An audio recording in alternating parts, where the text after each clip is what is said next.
Now for the global business updates from Rotus Oddiri joins us here in studio. Good morning, Rotus. Good morning, everybody. Good morning, Ayo. Good morning to all our viewers out there. We begin as always with oil. Lots of commodities actually today we'll be discussing. So oil prices actually climbing even further on Thursday, early trading today. Brent crude there at 82.07. Now look at West Texas Intermediate, that's North American grade. That has now climbed to $80 levels. Of course, as always, we put the benchmark. You were just talking a lot about having to put wealth or transfer wealth through to Nigerians. It's all about oil, and so as long as the prices are above the benchmark, that's good for any oil producing country, be it Nigeria, Libya, Iraq, Iran, or whomever. Natural gas coming down just a little bit in the morning. We had two reports that were released yesterday from OPEC and the International Energy Agency, the IEA. OPEC is a bit bullish on their forecasts for oil. They're seeing 106.6 million barrels per day in 2026, which is an additional 1.43 million barrels per day of additional demand. They are saying that for 2025, it's going to be 1.45. So they're actually forecasting higher demand this year. However, for 2024, they've revised their demand forecast 6 times. For emphasis, we put it at the bottom there. They were seeing back in July 2.25 million barrels per day of demand, extra demand for oil in this year, but now they've revised that all the way down to 1.5. Now that differs from the IEA, the International Energy Agency. They are seeing about 900,000 in terms of barrels per day of oil. If we go over to the IEA, we should have the IEA forecast, but the IEA forecast was looking at essentially the sanctions, the latest sanctions that the US placed on Russia tankers, how that will impact demand. They don't have an outlook for 2026. They are seeing 1.05 million barrels per day of extra demand in 2025. It was initially 1.1. And there, as you can see, they're at 940,000 barrels for 2024, while OPEC is at the 1.5 that we're looking at earlier. So slightly different forecast. Also, the IEA, they are saying that we probably will reach peak oil demand this decade. OPEC is saying that that is still going to stretch into the next decade or even further than that. So solid minerals, we've talked a lot about this. Saudi Arabia had their Future Minerals Forum in Riyadh, just concluded. They've announced a $100 billion mineral investment project. I think they've already put down about 20 billion of that, and they want to look at boosting unexploited mineral resources to about 2.5 trillion. I think it's about 1.3 trillion currently. So when we talk a lot about solid minerals, being able to take it seriously, what you can invest there, that's the outcome from that forum. So the Asia markets absolutely on fire this morning, tracking where the U.S. markets close. And this is on the back of the essentially lower inflation print, at least for core inflation in the U.S. that we saw. So across the board, China, Korea, Hong Kong, Japan, ripping this morning in early trading. So I guess to the U.S. markets now, as far as what we saw, the U.S. close yesterday, all in green. Dow Jones, the points, 43,000 is where, they're probably heading towards 44,000 this year. S&P 500 climbed as well. The NASDAQ, where there are a lot of technology stocks. So we had Tesla climbing, Nvidia climbing, all on the back of the inflation print we got yesterday. So you're looking at the CPI numbers that we got. Now, while it did, for the United States, it did climb year on year, the headline figure, 2.9 from 2.7. Core inflation, I think that's where a lot of the market was reacting to, decelerated to 3.2 from 3.3%. It was a similar story with headline. Also, the banks released earnings yesterday. JP Morgan, Citigroup, Wells Fargo, they all beat their earnings. The banks have done really, really well. JP Morgan, of course, has assets of $3 trillion. That is equivalent to the entire GDP of Africa. They are forecasting net interest income of about $94 billion for this year in US dollars. So the banks did pretty well. I think from there we go to the aviation sector. And I thought about Ayo when I saw this story. And I saw that story and I said, this is my story. So the US is Department of Transportation and the Department of Justice under the Biden administration, I should emphasize, have filed a civil lawsuit against Southwest Airlines, which is a budget airline that runs in the U.S. And they are particularly looking at two routes: Chicago, Illinois to Oakland, California; Baltimore, Maryland to Cleveland, Ohio. And they're saying that there were chronic delays in those routes. And basically they're saying that if you operate a route at least 10 times in a month, if a flight is delayed at least 30 minutes, 50% of the time over that period, that is a chronic delay. So Pete Buttigieg, he's the Transportation Secretary for the U.S. He said here that, today's action sends a message to all airlines that the department is ready to go to court in order to enforce passenger projections. They already fined JetBlue, they fined Frontier Airlines about $650,000, JetBlue about $1.something million. And essentially saying you cannot be delaying passengers when they fly. So Southwest Airlines did respond to the lawsuit.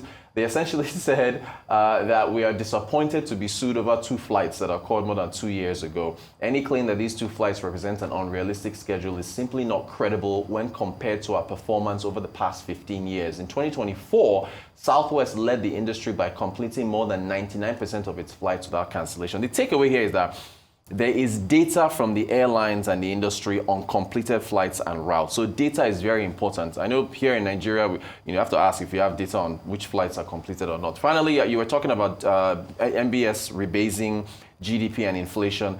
Nigeria's inflation is climbing. So we got the numbers for December to close out the year. Most of this on the festive season. Food prices climbed.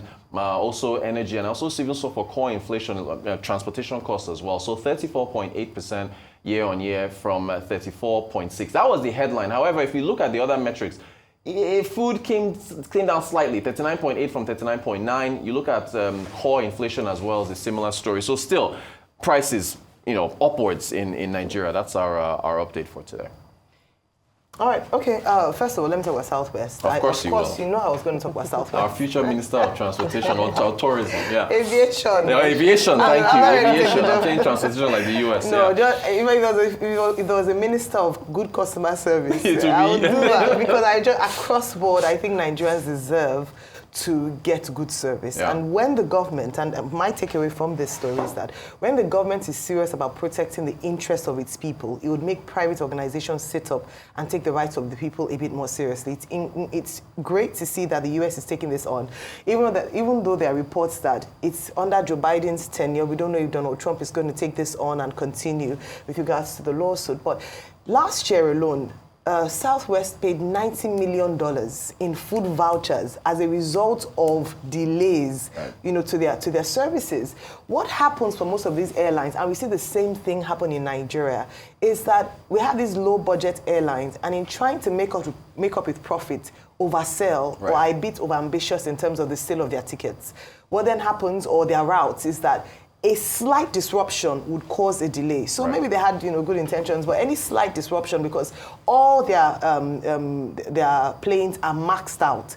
I've had to experience, when I was over November, a lot of delays, and I was quite surprised. I thought it was only in Nigeria that we experienced flight delays, but local flights in the US are disrupted a number of times, delayed. But the only thing is that at least delays like 30 minutes to 2 hours, not like the whole day. Yeah. So 24 hours to 12 hours. Tomorrow. Yeah, the next day. So I think in terms of just standards in that sector, very important to see that a country like the US faces issues like this. It's not peculiar to Nigeria. However, the response is what matters to ensure that, and like the government said, hope it would send a signal to other, flights or other operators like this to see that they need to take it more seriously. A lot of people lose money. So when we even talk about the economy, lose money, man hours, appointments when they miss flights. It's not just sorry, I missed your flight. It's not that. A lot of people miss opportunities. It's a ripple effect. Ripple effect. Business meetings, money is lost in the process of flights missing.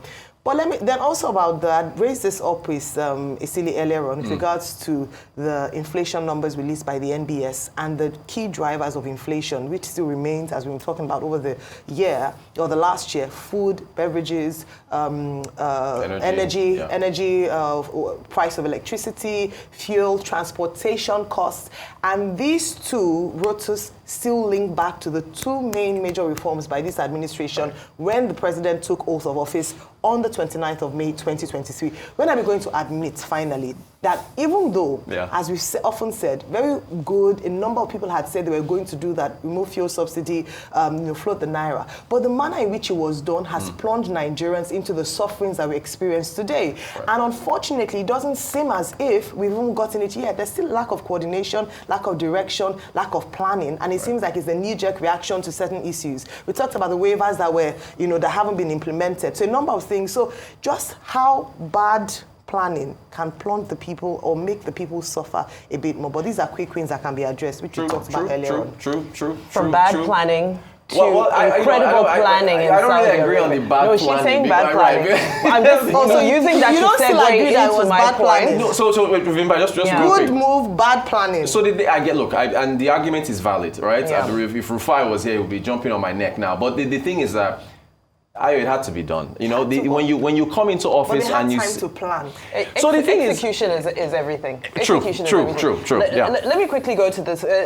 From an example of bad planning to an example of impeccable planning, which is Saudi Arabia. Yeah. And Rotus, thank you so much for the article you shared around the Futures Mineral Forum and some of the plans that Saudi Arabia has. What stuck out to me is the fact that they're now looking to diversify Aramco. I mean, this is the state oil giant, but they're now saying that the state oil giant that built the magnificent Saudi Arabia is now having to go into mining. Right. Because again, it goes back to Vision 2030 and the fact that we know that nobody can sustain an oil-dependent economy in the long term.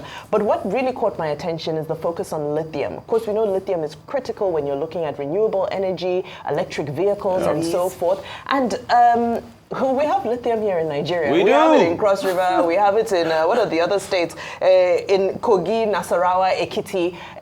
These resources are abundantly available. Right. Another resource that's causing the world to, get a bit hot under the collar is uranium. Yeah. A lot of people are saying that's why Donald Trump is so obsessed with Greenland at the moment, because Greenland is known to have some really expansive uranium deposits. What's uranium going to be used for? It's also a source of energy, because we know that as we are moving faster into the adoption of AI into every area of our lives, AI uses much more energy than your normal Google check or other forms of technology. So uranium is going to be needed. Where else do they have uranium, Rotus? In Nigeria. So I'm just looking at this and I'm blessed like, country. The world is moving forward. Saudi Arabia is now going to start, really moving forward with extracting their lithium. Look, of course, other minerals as well. Yep. But for me, the ones that stick out are lithium and uranium, which are right here. In our backyard. We're here just, praying and hoping for the oil numbers prices to go to up. rise, right. We're here now, we're excited, celebrate. Thank God, the number has gone up. But look at how many diverse minerals we have to just balance things out. Blessed country, got to do better. Very blessed country, truly. Thank you so much. Thank you.